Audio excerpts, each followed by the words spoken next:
Bonjour et bienvenue. C'est pour moi un plaisir de vous retrouver encore une fois sur cette nouvelle vidéo pour vous parler d'un sujet que j'adore. Un sujet qui me renvoie sur l'une de mes axes de recherche, à savoir les neurosciences. Aujourd'hui, et à travers une série de vidéos données, je vais vous parler de la notion des neurotransmetteurs. Vous savez, depuis une vingtaine d'années, les neurosciences ont contrebalancé beaucoup de choses dans plusieurs domaines, en jetant bien sûr un véritable pavé dans la mare du monde du développement personnel, en vérité dans l'ensemble de l'univers de la psychologie et plus loin, dans l'ensemble de l'univers de la médecine.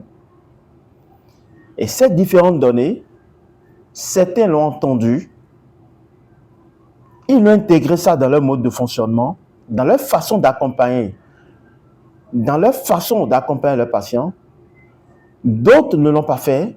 Moi, je pense que c'est un tort et c'est un tort manifeste. Il y en a même qui ne sont pas au courant de ces données-là.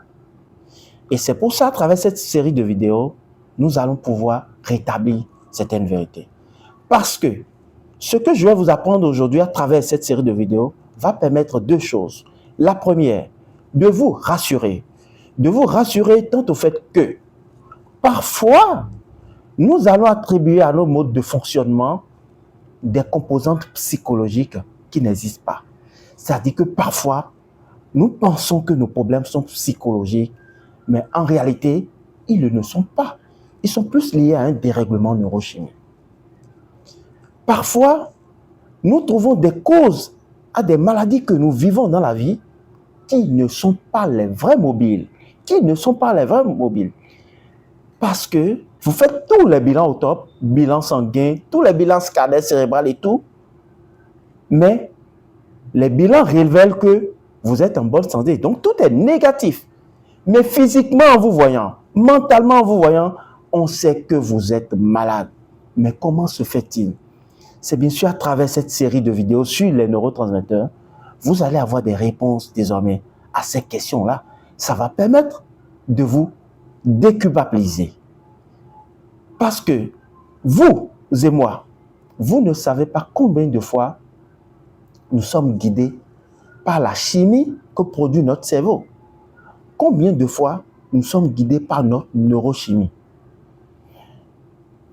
Pour que je vous explique les choses et à quoi ils servent, dans le cerveau, nous avons à peu près 110 neurotransmetteurs. D'accord? Et ces neurotransmetteurs sont libérés par les neurones.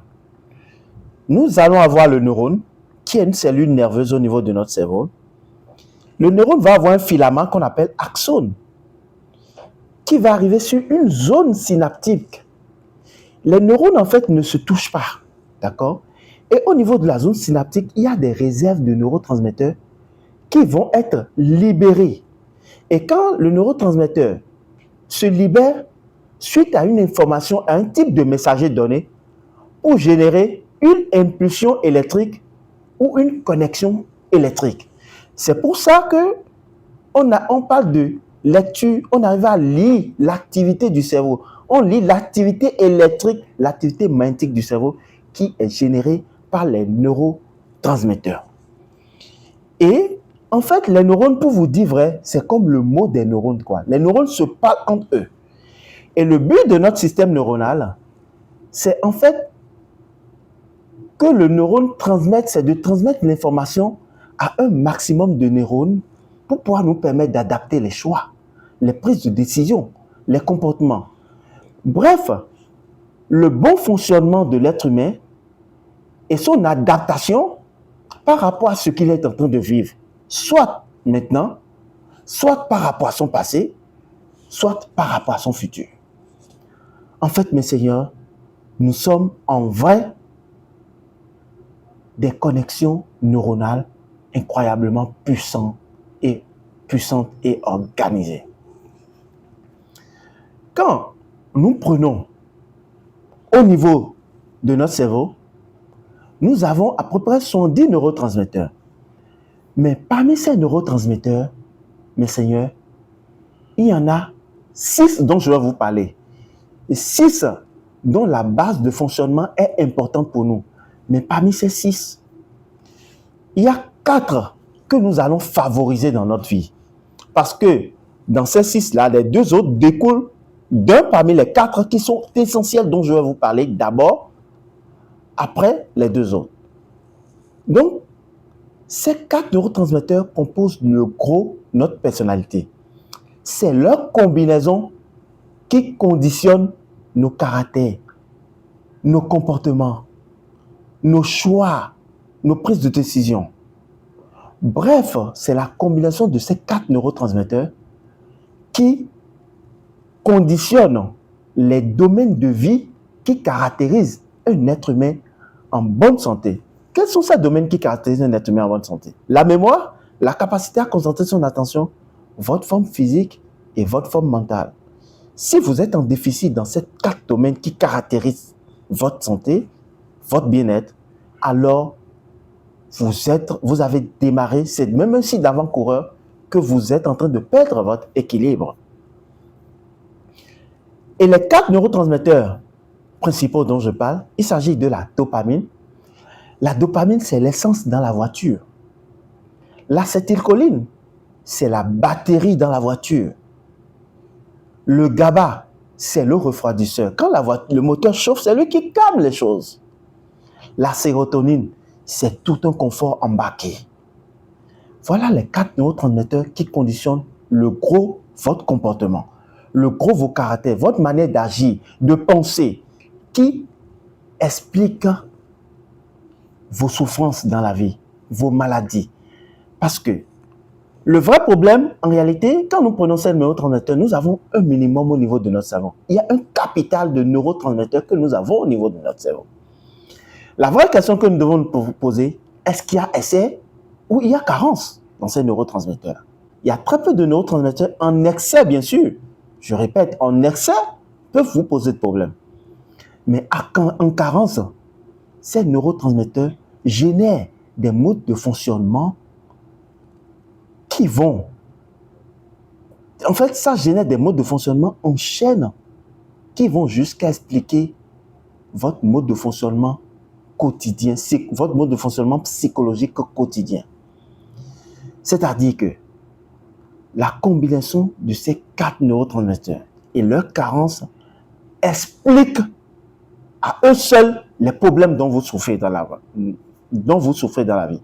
Parce que quand, dans les séries de vidéos qui vont suivre, je vais les prendre un à un, les décortiquer, vous allez voir que vous allez en fait comprendre que le nombre de maladies qu'un seul neurotransmetteur est capable de vous causer dans la vie.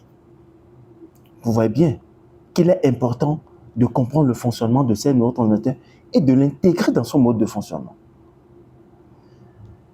Que vous soyez psychologue, coach, thérapeute, psychothérapeute, médecin et que sais-je encore, il est important que vous vous attardiez sur le mode de fonctionnement du cerveau de votre client, de votre patient, parce que les neurotransmetteurs à eux seuls permettent d'expliquer tant de choses. Ce qui est véritablement indispensable pour la vie d'un être humain. Vous allez à l'hôpital, vous faites tous les bilans au top, mais il y a un seul bilan que vous n'avez pas encore fait.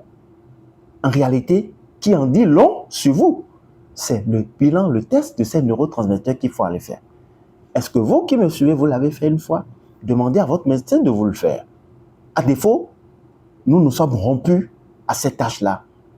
Et ce bilan à lui seul, avec les préconisations qui vont derrière, vaut 100 fois l'investissement que vous mettez. Parce que c'est 10 ans de rattraper dans votre vie. Ça permet de parler à des problèmes plus tard, notamment les problèmes neurodégénératifs, parce que les carences de ces neurotransmetteurs, à court et moyen terme, vont générer des difficultés de fonctionnement. Et à terme, c'est les maladies neurodégénératrices. Parkinson, Alzheimer. Mais avant ça, il y a un avant. C'est la tension, les maladies cardiovasculaires, le diabète, à la clé l'AVC et le cancer. Et aujourd'hui, c'est ce que nous avons plus sur le marché. Et les gens se demandent, mais pourquoi un AVC? L'AVC, c'est une maladie qui se construit 17 ans avant dans le cerveau. Et ce bilan permet de très tôt le dépister et de mettre en place des solutions palliatives pour pouvoir permettre de pulser dans la vie, de vivre dans la vie, afin de bien nourrir ces 4 domaines qui caractérisent un être humain en bonne santé.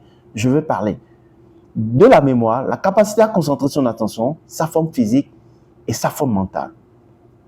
Mes seigneurs, voilà un peu l'introduction que je fais sur les neurotransmetteurs. Et dans la série de vidéos qui vont venir, je vais revenir sur chacune de ces vidéos et enfoncer le clou. Et vous allez devoir comprendre, non seulement de vous déculpabiliser et vous rassurer, trouver des causes à vos problèmes. Mais comment se fait-il que vous voyez quelqu'un qui est malade, physiquement malade, il fait tous les bilans sont négatifs. Et plus loin, on va vous faire développer un système de croyance qui vous renvoie dans le monde spirituel, comme quoi c'est la sorcellerie ou c'est tout un envoûtement derrière. Et c'est une croyance. Je vais aborder aussi une vidéo sur le système de croyance plus tard, parce que c'est gravissime en ce en quoi vous croyez. Et donc, la personne est malade, mais on trouve que tout est négatif. La réponse, c'est plus au niveau de votre cerveau. Et à travers les séries de vidéos, vous allez les comprendre très, très bientôt. Vous qui me suivez, vous connaissez quelqu'un certainement qui souffre de quelque chose incurable dont il n'a pas la réponse. Il est important que vous partagiez la vidéo pour pouvoir sauver des vies. Moi, mon intention, c'est dans le but de sauver des vies que je vais éveiller plus les consciences. Et que vous-même, vous éveillez la conscience des gens autour de vous. Ça va être fastoche, n'est-ce pas, mes seigneurs? Alors, je tiens à vous remercier pour votre écoute. Je tiens à vous remercier pour votre attention.